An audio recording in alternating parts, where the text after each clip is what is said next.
nirmal kenyam kejan guaseme bana roche bana jalat roje bana lat ngar kur kam shangar kapan gak chala do jencha tokamal bana jalinkel mi jirama jidit kejan channel me kejan guaseme de subscribe ke der jen nyakanas ko kenen channel me bana roje dan de ko linga jen guaseme bana je chulinkel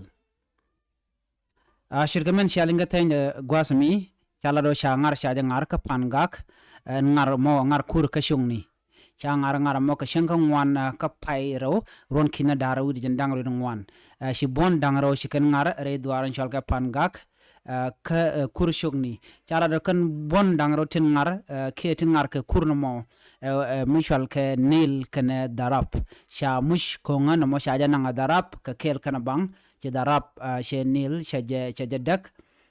ka kel kana bang ci ngara mo ca to ko teslo ac ki telerik mishi toktin shi na ci loken tes ka ku ngar kur ka manana cha ngar re wutin wini ko agenda na gor ken o de nas de kana lat shi ka min ngayena mo ngar kur ka no ngapal pa ni ci am gwasa dial en kur mi sha jangar la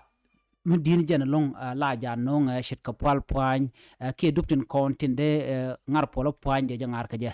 shit ka menen yana me ken nganen kontin ngar shikuru yalla ka ko be kan ngar mo be kan ngar ka ngar kan ngar mo ka tasluan mi dit long ko ngar me ngar mala shit ka men ngayena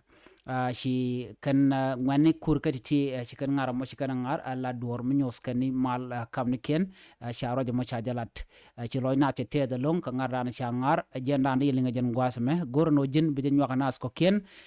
mi nogo jen o de lat ngwande ka linga ka tung na sa kan online tv gorno bi subscribe ke jen ba beri do bi jal kwing ping gwasan dan en shilere meche tok ye gwasan dan chi video chi jaguch agenda nde ko linga jen gwasme